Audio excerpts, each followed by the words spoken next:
Бәріне сәлем. Бүгін біз өте маңызды тақырыпты қозғаймыз. Ол бала денсаулығы мен ана денсаулығы арасындағы ажырамас байланыс туралы.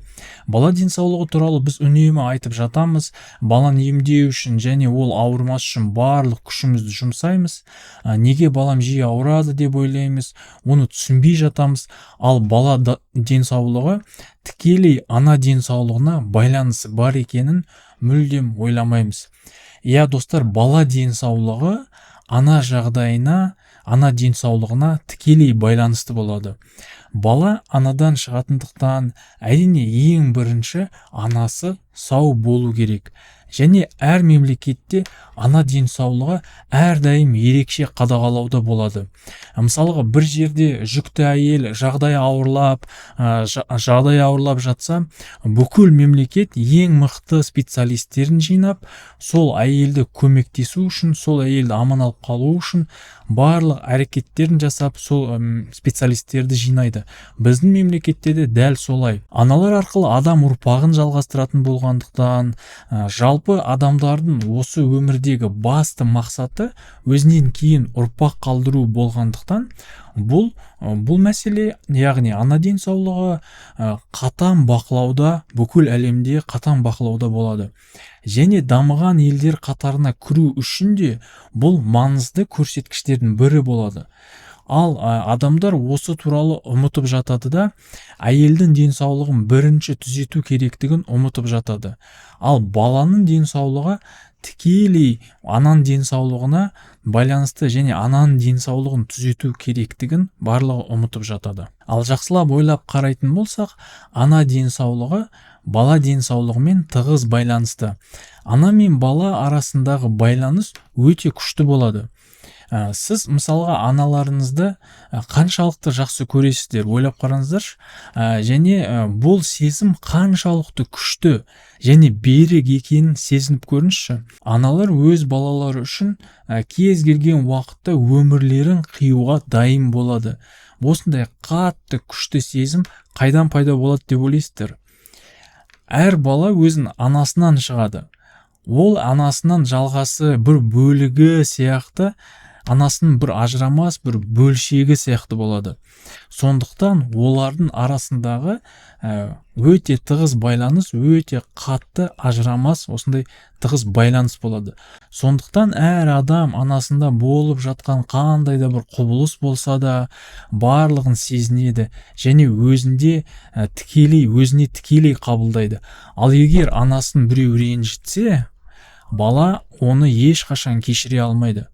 Анасы ауырса, сол үшін бала да ауыра бастайды. Мұны әрбір әке және әрбір ата-енелер ұмытпау керек.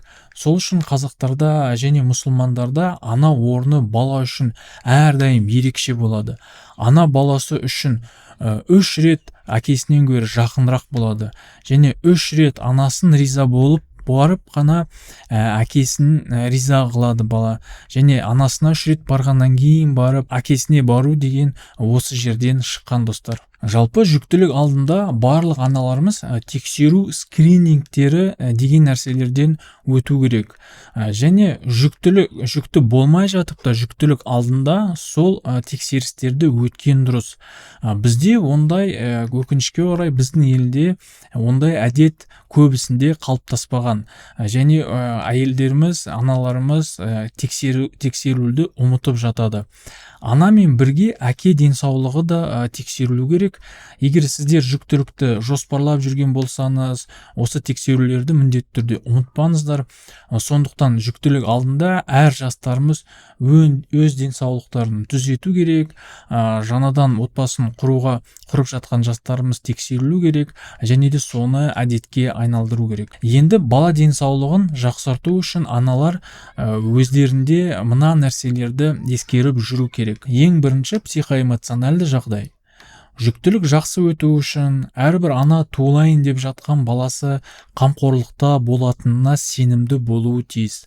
Жалпы іштегі бала өте қажетті және күтілген болған сайын оның денсаулығы жақсы болады. Бала іште жатқан кезінде осының барлығын сезеді. Анасы жүктілік кезінде көп мазасызданып, қорқатын болса, бала соның барлығын сезеді және туылған кезде өте шорқақ, мазасыз болуы мүмкін. Жалпы бұл видео көбінесе әкелер мен ата-енелерге арналып тұрған сияқты. Сондықтан осы видеоны солармен бөлісіп қойыңыздар, олар мұны көрсін және келіндерге, болашақ ата-аналарға көбірек қамқорлық жасап, барлық жағдайын жасасын. Іште жатқан кезде ғана емес, босанғаннан кейін де бала барлығын сезеді. Сондықтан ананың эмоциональды жағдайы баланың денсаулығына әсер етеді. Ана бақытты, тыныш, әрі күйзеліссіз болса, бала да өзін қауіпсіз сезінеді. Бала анасының күйзелісін, қобалжуын немесе шаршағанын сезеді. Бұл оның ұйқысына, ас қорытуына және жалпы психологиялық дамуына әсер етеді. Онымен қоса сүттің құнары да, оның сапасы да осымен тығыз байланысты болады. Сол себепті ананың жақсы көңіл күйі мен тұрақты психоэмоциональды жағдайы баланың денсаулығы мен дамуында маңызды рөл атқарады. Бала денсаулығын жақсы түсіну үшін, жалпы адам денсаулығын жақсы түсіну үшін осы медицина саласына өзімізден келген болатынмын және өмір бақи реанимацияда істеп келдім. Студенттік кезден бастап балалар жансақтау бөлімінде медбрат болып істедім. Одан кейін 13 жыл бойы бөлім меңгерушісі болып істедім. Қазір де істеп жатырмын. Осы жұмыс барысында бала денсаулығын қалай жақсы қылып ауыртпай өсіру керектігін үнемі зерттеп, ақпарат жинап келгенмін. Және осы информация көпшілік білсін, үйренсін деп осы да блогты жүргізіп бастадым. Және осы өте пайдалы ақпаратты халыққа жеткізу үшін кітап жазып шығардым. Бала денсаулығын дұрыс қалыптастырып, антибиотиктер аз қолданып, иммундық жүйені жақсы түсініп, жалпы баланы сау қылып өсіруді үйрену үшін осы кітапты алсаңыздар болады. Өте пайдалы ақпараттар, еш жерде жоқ информациялар мен сол жерде бөліскен болатынмын. Міндетті түрде алып оқыңыздар. Видеоның астында сілтеме болады, сол сілтеме арқылы өтіп, Каспи арқылы тапсырыс бере аласыздар. Келесі дұрыс тамақтану. Ана жеген тағамдар арқылы бала да қоректенеді. Бала іште жатқанда да, емізу кезінде де барлық анасы жеген тамақтар арқылы, сол барлық тамақтар балаға да барады. Анасы дұрыс толыққанды ақуыздарға, минералдарға, витаминдерге бай тағамдар жесе, бала да соның барлығын өзіне алады. Ана денсаулығы, бала денсаулығы деген осы. Енді ана қандай тамақ жеу керек екенін айтамыз. Ең бірінші ақуыздары бар тағамдар. Оларға барлық етті, майсыз тағамдар. Мысалға сиыр еті, тауық еті, күрке тауық еті, балық өнімдері, жұмыртқа өнімдері, барлық сүт өнімдері осыларға кіреді. Кейін кальций. Кальций сүйектер мен тістердің қалыптасуы үшін өте маңызды болады. Оны қайдан алуға болады? Ол барлық сүт өнімдерінде, айран, ірімшік, сүзбеде болады. Жаңғақтарда, бадам, күнжіт жаңғақтарында, брокколиде көп болады екен. Және де балықтарда, және лосось, сардиналардың құрамында көп кездеседі. Одан кейін темір. Темір ол анемияны алдын алу үшін және де қан жасушаларды дамыту үшін өте қажет. Мысалға жақын арада мен анализ тапсырдым және де онда қан құрамында ферритиннің, яғни темірдің өте аз екенін анықталды. Мен таң қалдым, өйткені мен етті өнімдерді үнемі жеймін және менің гемоглобинім үнемі жоғары болып тұрады. Бірақ соған қарамастан менде темірдің тапшылығы анықталды.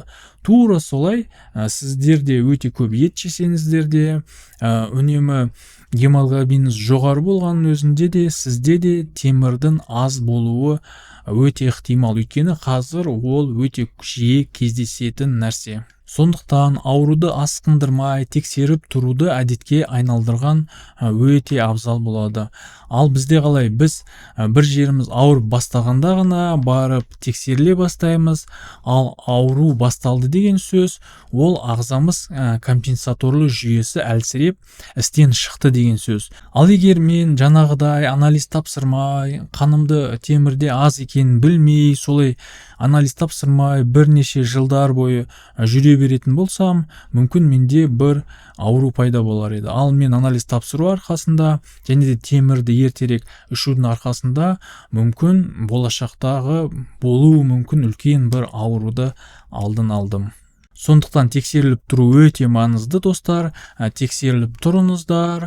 Ал енді темір анемияны алдын алатынын айттық, және оны қайдан аламыз? Ол қызыл етте, бірақ айттым, қызыл ет жесеңіздер де сіздерде анемия болуы әбден мүмкін. Сосын бауыр етінде, жұмыртқада, қарақұмық, сұлы жармасында, асбұршақта көп кездеседі екен. Енді фолий қышқылы туралы айтайық. Бұл B9 дәрумені нәрестенің жүйке жүйесінің дұрыс қалыптасуы үшін өте қажетті зат. Фолий қышқылының маңызы ол жүйке түтікшесінің, баладағы жүйке түтікшесінің дұрыс қалыптасуына ықпал етеді. Бұл түтікше кейінірек баланың миы мен жұлын жүйесіне айналады. Фолий қышқылының жетіспеушілігі нәрестелерде нейрон түтікшесінің ақауларына, мысалға спина бифида немесе аненцефалия сияқты, құдай сақтасын, осындай ақаулардың болдырмауға, яғни алдын алуына алып келеді. Егер соны үнемі ішіп жүрген болсаңыздар, осындай ақаулар сіздердің балаңызда болу жиілігі әлде қайда төмендейді. Сондықтан дәрігерлер фолий қышқылын жүктілікке дейін және алғашқы триместрде, жүктілік мерзімінің алғашқы триместрінде фолий қышқылын ішуді аналарға міндеттейді. Фолий қышқылының маңыздылығы туралы зерттеулер көп, ал оның ең әйгілісі 1991 жылы жүргізілген The MRS Vitamin Study Research Group атты зерттеу. Бұл зерттеу барысында фолий қышқылын қабылдау нейрон түтікшесінің ауруларын, ақауларын жаңағы айтқан 72%-ға дейін төмендететінін дәлелдеген. Бұл зерттеу фолий қышқылының маңыздылығын алғаш рет әлемдік деңгейде көрсеткен етін. Енді бұны қайдан алуға болады? Ол жасыл көкөністерде, шпинат, брокколиларда, барлық салат жапырақтарында болады, бұршақ тұқымдастарында, апельсин, банандарда және жаңғақтарда, жұмыртқаның да құрамында болады екен. Келесі Д дәрумені. Ол сүйек және иммунитет үшін өте маңызды. Оны қайдан алуға болады? Ол күн сәулесі денеге тиген кезде ағзада синтезделеді. Ол майлы балықтарда, жаңағы лосось, сардинаде, тунец балықтарында өте көп болады. Жұмыртқада, сүт және сүттің өнімдерінде көп кездеседі. Келесі йод. Йод ол қалқанша безінің дұрыс жұмыс істеуі үшін өте қажетті. Қазіргі таңда йодтың жетіспеушілігі өте кең тараған. Біздің ел йод аз зонаға кіреді және статистика бойынша Қазақстанда әр бесінші адам зобпен ауырады. Әрине оған кез келген адам шалдығуы мүмкін. Менде, сізде бұл ауру болуы әбден мүмкін. Сондықтан міндетті түрде тексеріңіздер. Әйел адамдар, жүкті немесе емізетін аналар міндетті түрде тексерілу керек. Оны Т3, Т4, ТТГ гормондарын тапсыру арқылы тексере аласыздар, және де қалқанша безінің УЗИ-ін түсіру арқылы тексеру керек. Жалпы тексеріс барысында егер сіздерде бір нәрсе анықталса, ертерек емделіп, өзіңізде бар, сіздерді білінбей, сіздерді мазалап, қинап жүрген нәрселерден құтылып аласыздар. Мысалға, арасында бас ауру немесе жайдан жай бір шаршап қалу, бас айналу сияқты қатты білінбей, бірақ адамдарды арасында мазалап жүретін нәрселер болады. Сол нәрселерді осы зоб сияқты енді басталып келе жатқан әлі асқынбаған аурулардан болуы мүмкін. Мысалға, бір кісіде басы үнемі ауырып жүрді, ұзақ уақыт неден екенін білінбей жүрді, анда бар, мұнда бар емделіп жүрді, бірақ осы қалқанша безін тексерген кезде онда зоб анықталды. Сөйтіп барлық анализдер тапсырып тексерілгенде осы қалқанша безі қызметі бұзылған болып шығып, емін алған соң бас ауруы қойып, ол кісі осы азабынан ақыры құтылды. Сондықтан бұны біліп жүріңіздер және жалпы бір рет тексеріліп қойыңыздар. Енді йод қандай тағамдарда болатынын айтып кетейік. Олар йодталған тұзда, балықта және теңіз өнімдерінде, сүт өнімдерінде, сол жұмыртқа өнімдерінде көп болады екен. Келесі магний, ол жүйке жүйесі мен бұлшықеттерге өте қажетті. Оны қайдан алуға болады? Ол сол жаңғақтардың құрамында, қарақұмық, сұлы жармасында, бұршақ тұқымдастарында, қара шоколадта да көп кездеседі екен. Одан кейін ар дәрумені өте пайдалы. Ол көру қабілеті мен иммунитет үшін өте пайдалы. Оны қайдан аламыз?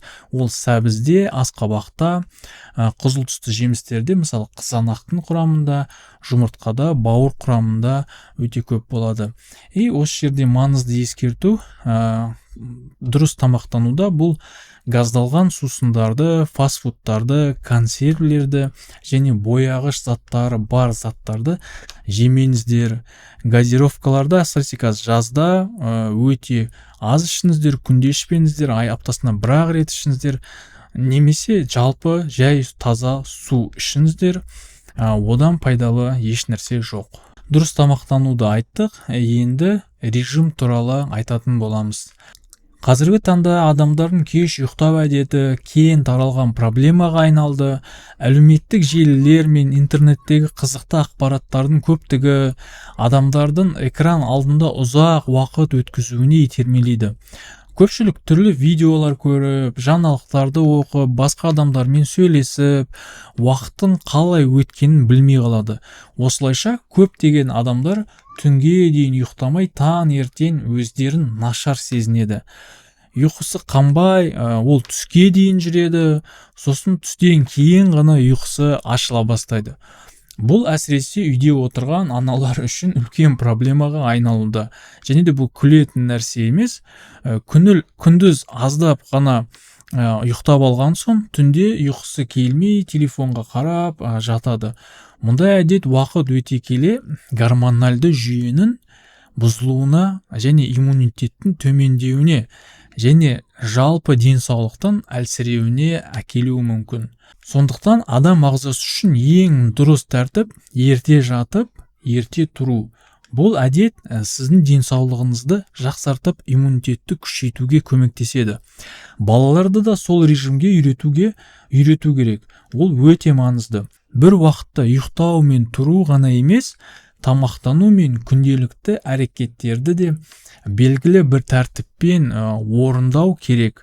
Жалпы тәртіпке келтірілген күн, режим сіздерге энергияңызды арттырып, күнделікті өміріңізді әлдеқайда жеңіл әрі өнімді етіп өткізуге көмектеседі. Сондықтан режимді міндетті түрде дұрыс табуыңыз қажет. Келесі стресстен алыс болу.